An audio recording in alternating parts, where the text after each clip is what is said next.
Hey, it's Dave. Welcome back to my channel. So today we're going to take a look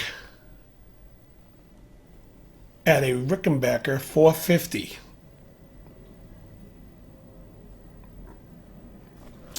This guitar is the two pickup version of the Rickenbacker 420. And this guitar was manufactured between 1957 and 1984. This particular model was manufactured in February of 1981. However, I have a receipt where it was purchased used in June of 84, June 29th, from Mr. Music for $375. If you could find one of these for $375 today, buy it. Good luck on that. Actually, my friend Glenn owns this guitar. And I got it to set up, and there was some buzzing going on. But after it sat for a day, the buzzing went. So I think it just might have been cold or where he was keeping it. It seems like this bridge is one giant pain in the ass to deal with. They do make a bridge that a tune-o-matic that can go in this place because, as you can see, the saddles can't be moved. It's almost like an acoustic guitar. And this part sits on top of the plate. I've also seen some of the earlier models in the 50s and 60s have toaster style pickups. But these ones have more like the Dearman style. It's a cool guitar. I think it's a 10-inch radius, but it feels worse. It's got a gloss finish on the neck, and the frets are not very big, which is not like my thing. If this were mine, I'd be like replaning the neck flat or putting jumbo frets on it, making it more playable. But for the most part, it is what a Rickenbacker is, which is really not a great guitar for bending, but much more a jangly machine. You want to play like Tom Petty, the Byrds, you want to play the Beatles, all very good on this instrument.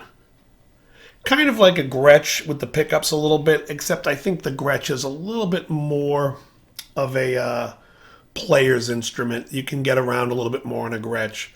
Although the Rickenbacker basses, the 4003, I absolutely love. Well, the 4001, the ones that predated it. Just great basses. Awesome. I mean, I like the 4003 better than the 4001. They improved the truss rod system in it. For the most part, though, these are fun guitars to play. I actually like this one more than most because it's, just a solid body guitar. I believe it's a neck through, like all one piece. But it's just a solid guitar. It's not like, one that's a semi-hollow, which I don't really care for. But this is like its simplicity. And I'm a very utilitarian type of guy and a player. I like things to be as simple and easy to use. And, I don't need all these knobs. In fact, I could probably rewire this thing down to 2 knobs for me to be happy, a volume and a tone, and have it cover both. I would never use the tone knob. I just don't use tone knobs. And as far as volume, I just need one master volume.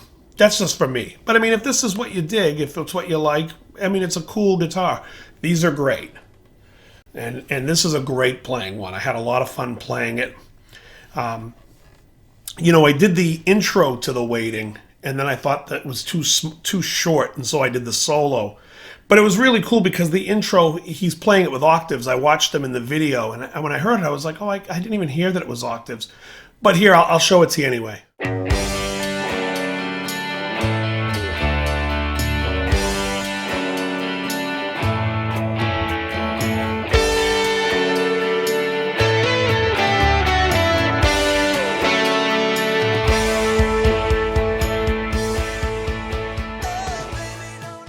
So yeah, a cool sounding guitar. They kind of crap out when you bend them. So when I did the solo, because it has the bend, I had to put a little bit more gain. I used a tube screamer, virtual one in Fender Fuse, in front of the amp, and I had a delay and a reverb, but the reverb also went before the preamp. So it was interesting. But anyways, this is it. It's a 450 Rickenbacker. I wouldn't use this for, let's say, shred. I wouldn't use it for a lot, and I would use it for a lot. It has its thing. It's a cool thing. You know, I'm a Strat guy. I love Strats. I love Tellys. You know, as far as other Fender guitars like the Jazzmaster and the Jaguar, I could do without. I don't need them. I don't like them. I don't care for the bridges on them. But I really dig the Strat and the Telly as like my go-to instrument. I've played many Les Pauls. SGs are cool guitars, but they're not really my cup of tea. And but I understand the need in for what they do. And this thing does something also. It has its particular need, and they're very cool guitars. They do what you want them to do. They give you that jangly, you know. This is not plugged in at the moment, but you know, it's like that jangly. Yeah, just a lot of cool things.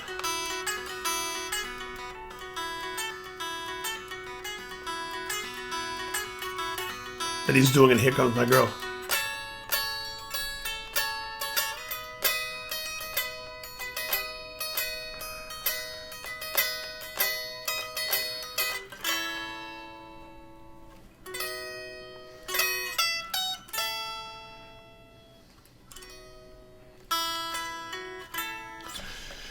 Anyway, that's the Rickenbacker 450. Cool guitar. You see one used on Craigslist, and it's a decent price.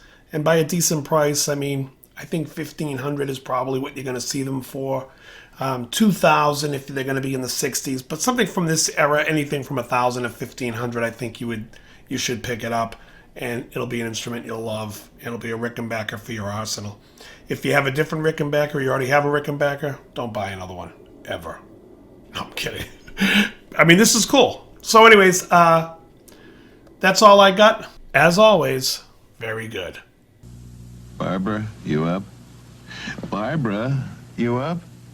I'm up now. I don't think I can sleep with this cold. My throat's kind of sore. All right, I'll get the aspirin and Sucrets. Aspirin and Sucrets? You're right on target. You're right on the money. Everything you said. You hit the nail right on the head with your comments, what you're saying today. You're 150% correct.